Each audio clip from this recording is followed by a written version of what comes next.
Hey there, we are on day 5, the last day of instruction of the Let's Do Video Challenge. Today we are driving home the points and we're telling our audience what to do next. So you've gone through the tease, you've gone through the hook, the intro, the meat of the video, you've circled it back around to the tease, and now we're closing it up. This is where you can possibly review the bullet points that you've set out, or you can give them, like a takeaway, the largest takeaway that you've gotten from, or that you hope that they've gotten from the information you've given them. All right, so I'm going to give you an example. Boy, I can speak today. I'm going to give you an example using the same one we've been using all week long, and I'm going to start at the meat of the video. Again, remember, I'm not a realtor and none of this information is probably right. It's an example. All right, so from the meat, let's jump in and let me give you these golden tips that I have for you to place the winning bid on a home in 2020. The very first thing is you need to be pre-qualified. And now you're going to go into as much value as possible about pre-qualification, however long it takes, a minute, 2, whatever. All right, number 2, make sure that you're placing the best offer first, right away. Just make the best offer you can possibly make. Now go into the value, do all that good stuff. Number 3, take the home as is. Believe me, go into the value if this is actually valuable. I feel like this is not, so make sure you know. I'm not a realtor. All right, and those are my top 3 tips to help you place that winning bid on the house you want in this crazy market in 2021. There are a couple things I want you guys to take away from this in this video. First things first is make sure that you're prepared. You have to be prepared. And the second thing takeaway would be to be ready to move quickly. Things are moving quickly in 2021. Now, if you're ready to get prepared and move quickly and you need someone to help, let me help you. Hit the link in my bio and let's set up a chat. Okay, so you see how we've closed that up. We've given them what it is we want them to do, right? It's easy. It just needs to be simple. It needs to be understandable. It needs to be clear so that you don't leave them hanging. And that's really it, you guys. That is really it. Now, this is a quick video of teaching today, but what I want to do is I want to give you 10 tips of what to do or not to do before you hit that record button as you're doing that this weekend when you're recording your video, okay? So the very first thing is that I want you to get over to your phone settings, and I want you to turn on do not disturb. Do not disturb on your phone does not allow notifications to come through. While you're there, there's a setting that says allow calls from, and it's probably set to everyone right now. That's the default. Set that to be allow calls from no one. So no calls are coming through while it is that you are recording.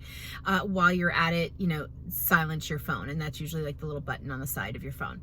And those things help you to stay on topic, help you to stay focused, and also to not disturb the recording. The next thing I want you guys to make sure of is that you've got some good natural light. Now, yes, a ring light would be so awesome. If you have a ring light, you can use that too, but you can get light for free. Like right now, I'm in the car, I'm getting light everywhere for free. Normally I'm recording in my kitchen, which is sitting in front of a bunch of windows. So if you've got a window, open it up, let the light come into your face. If it's too bright, you can put one of those sheer curtains over the window, and then kind of use that natural light. So you can do free lighting. It doesn't have to be a ring light, but if you have one, that's good too. All right, the next thing is to be sure that your phone is steady. Use a tripod. If you do not have a tripod, find something safe for your phone to be propped up against. You want to be as hands-free as possible, and because of that, you don't want to be holding a phone.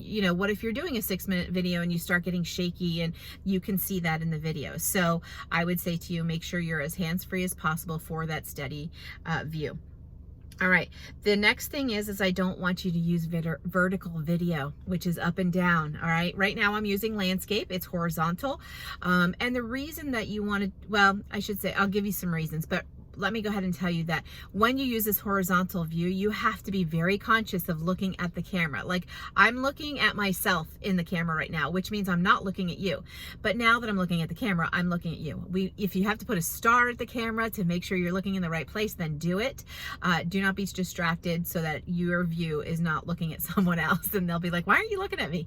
But the vertical video, there is a place for it, and I'll tell you where it is. Usually it's like IGTV, or if you're putting a portion of it in your stories on either Facebook, Instagram, I guess if you have LinkedIn stories, things like that. And that's where it calls for vertical video. Now, It also is okay to put it horizontal. So here's where the deciding factor. Where are you posting this? Are you going to repurpose your video on all platforms? And if so, then that's when I say to you, still use the horizontal video. If it is only going to be on a platform that is made for vertical video, then do that. Then do vertical video. That's okay. It just looks more professional when you're in horizontal mode, and you get to see a little bit more. Like right now, you're seeing my entire car. That's okay. But you know, if I was on location, you'd be seeing a lot of stuff around me. All right. I want you guys to turn off the autofocus. Totally distracting when you're trying to create a video and everything's going in and out. The next thing too is do not use the digital zoom.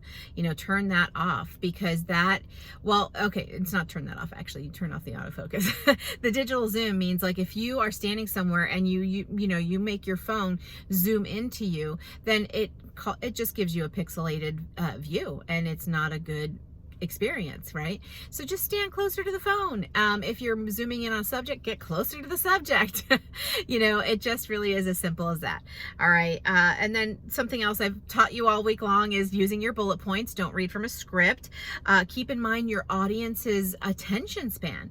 So you don't have to have a documentary. Like I said, you know, just think of how your audience might use your video, or you just use social media in general. If they're looking at a 5 or 6 minute video as opposed to a 14-minute video, you know, what are they going to watch?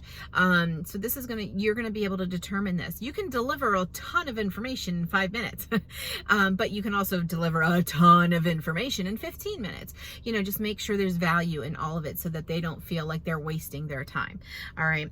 And the last thing that I wanted you guys to know is to look up slightly. Make your phone, like right now, I'm looking up a little bit, not very much. But if I was just straight on, you don't want the phone under you to see on this chin or up your nose or anything like that.